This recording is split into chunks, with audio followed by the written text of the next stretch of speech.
This happened to me and my girlfriend I was dating back in the summer of 2014. This all took place in South Carolina, and my girlfriend and I wanted to take a camping trip. We initially tried to go to a place 45 miles from our hometown, but they were going to charge us double what we thought we were going to pay for. We decided to head back, and it just occurred to me there's a spot in very close to where we live. Now, I will say it's more boondocking and off-grid. We didn't have to pay for anything, just parked the car and we got out. This place is quite gorgeous. There's a historic bridge and trail.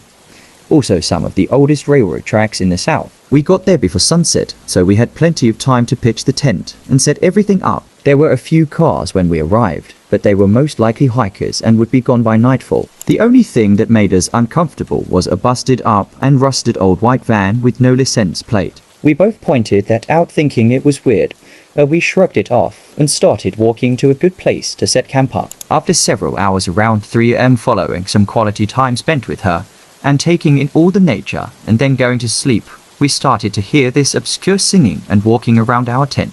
In a time you hear commotion that early in the morning nothing good can happen out of it. I peered my head out the tent to see what was going on. I didn't see anything or anyone, but nonetheless, I didn't want to stay in that area when we both were freaked out. Just because I couldn't see it doesn't mean it's not there.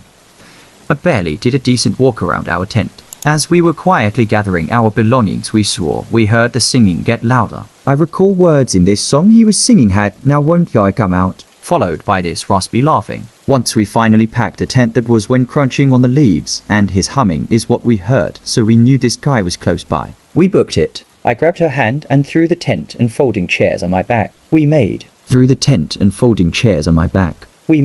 sure to run the opposite way from where all his noise was coming from. Luckily, we set camp up fairly close to the parking lot because I could see lights through the trees. As we ran and scurried away from whoever was chasing, we noticed the lights from the parking lot wasn't just the street lights, but also, to our horror, it was that old rusty white van we saw at the beginning. We hurried uphill just hoping this guy was alone. His van was right in front of mine. If he had an accomplice, that would be another person to deal with. As we reached the lot, we got into the bright street lights. I noticed my girlfriend's hand make a slight twitch and her pace slowed down from that I could tell she was turning her head to take a look at our attacker. I heard her gasp loudly, "Come on, don't look, we're almost there." She focused back and we continued running in unison. This guy was getting closer as I can hear the noise of the gravel intensify. I heard his wheezing and him barking, "Don't you, I think you'll get away." As we just made it past the van, we split, and I handed her the keys so she could unlock or start the car, and I can throw all the gear in the trunk, and we can make it out of this place. As I frantically laid the camping gear in the back seat and head to the driver's side, that was when my body faced forward for the first time in a while.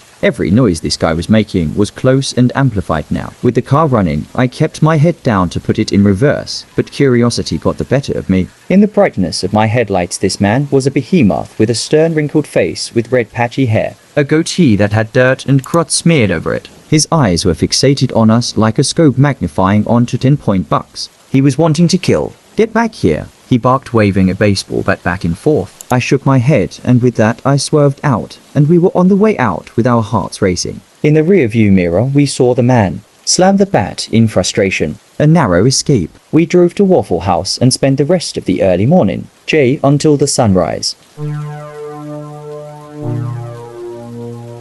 Once upon a time, in the heart of Whispering Woods, a group of friends embarked on a camping trip, seeking adventure and escape from their mundane lives. Unbeknownst to them, the woods held a dark secret, a secret that would turn their joyful excursion into a nightmarish ordeal. The group of friends, consisting of Emma, Sarah, Mark, and Alex, arrived at the secluded clearing deep within Whispering Woods. As they pitched their tents and lit a crackling campfire, an eerie silence seemed to settle over the woods. Sarah, an avid believer in supernatural tales, couldn't help but share the local legend of a vengeful spirit that haunted these very woods.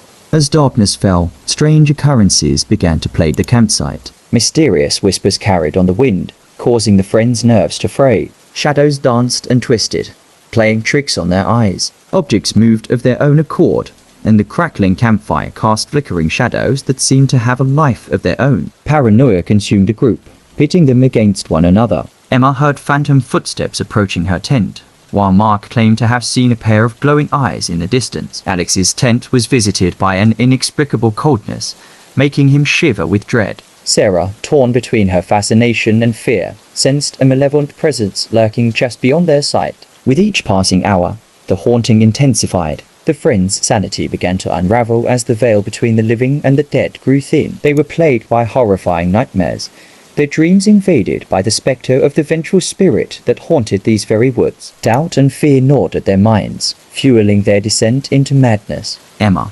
tormented by her nightmares, lost all hope and vanished into the darkness. Mark, driven to the brink of insanity, turned on his friends, convinced that one of them was responsible for their harrowing ordeal. Sarah and Alex, the last remaining survivors, knew they had to confront the malevolent presence and save their own lives. Armed with fading courage, they followed a trail of darkness deeper into the heart of Whispering Woods, where the ghostly apparition awaited them. In the final confrontation, the spirit revealed its tragic past, a tale of betrayal and despair that had bound it to the woods for eternity. As Sarah and Alex tried to reason with the vengeful spirit, it unleashed its wrath upon them. In a twisted turn of events, both friends were consumed by the darkness, their hopes of escape shattered. The following morning, a search party ventured into Whispering Woods to find the missing campers. They discovered an empty campsite, with no sign of the friends who had ventured into the darkness. The legend of Whispering Woods continued to haunt the hearts of those who heard it, a chilling reminder of the unforgiving forces that reside in the shadows. In the depths of Whispering Woods, the haunting continues, forever trapping those who dare to venture within its twisted embrace. The story of Emma, Sarah, Mark, and Alex serves as a grim warning to all who seek solace in the heart of darkness. Beware the woods that whisper, for they hold secrets that can never be silenced.